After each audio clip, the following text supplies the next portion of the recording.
নমস্কার বন্ধুরা, যজ্ঞদা সতীপীঠের দর্শন করে বেশ কিছু সময় কাটিয়েই আমরা রওনা দিয়েছিলাম অট্টহাস শক্তিপীঠের উদ্দেশ্যে, যেটি পশ্চিমবঙ্গের বর্ধমান জেলার নিরোল গ্রাম পঞ্চায়েতের দক্ষিণদিহি গ্রামে অবস্থিত, যেখানে সতী মায়ের অধর পড়েছে, তাই দেবী এখানে অধরেশ্বরী নামে খ্যাত। ট্রেনে করে আসলে কাটোয়াগামী যে কোনো ট্রেন ধরে কাটোয়া স্টেশন নেমে সেখান থেকে বাস ধরে আসতে হবে এই শক্তিপীঠে। এছাড়াও বর্ধমান স্টেশনে নেমে সেখান থেকেও বাস ধরে আসা যায়। মন্দির খোলা থাকে সকাল 5:30 থেকে দুপুর 1টা পর্যন্ত, আবার দুপুর 4টে থেকে রাত 8:30 পর্যন্ত।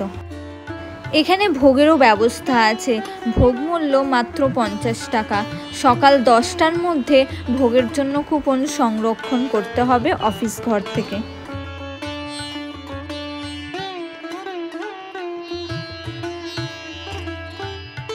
তাহলে চলুন বাদবাকি ইতিহাসটা মন্দিরের সেবায়েতের মুখ থেকে শুনে নেওয়া যাক।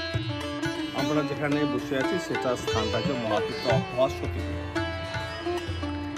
এই সতীপীঠে সবাই আমরা একটা কাহিনী জানি যে সতী দেহত্যাগ করেছে, শিবের কানে গিয়ে পৌঁছায় মাত্র, তারপর সতী কাঁদিলে তাণ্ডব নৃত্য শুরু হয়। সুদর্শন বিষ্ণু সুদর্শন চক্রধারে সে চক্র দ্বারা দেহ উন্নত হতে হতে আমরা যেখানে আছি সেখানে দেবীর অবস্থিত। স্থানটার নাম অর্থাৎ দেবী হচ্ছে ভৈরব বিশেষ। আগে ছিল পুরোপুরি জঙ্গল। এখন যে সূর্যের রোদ দেখি সূর্যের রোদ দেখতে পাওয়া যেত না।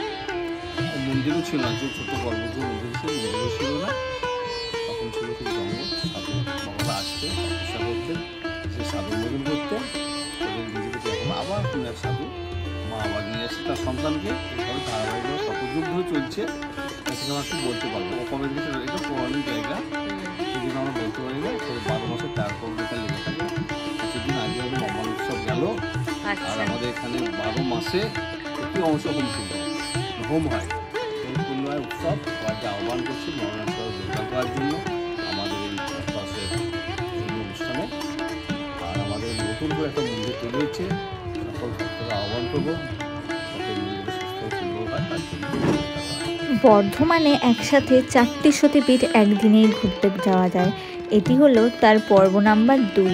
এবার আমরা যাচ্ছি পরবর্তী সতীপীঠের উদ্দেশ্যে, নাম বেহুলা সতীপীঠ।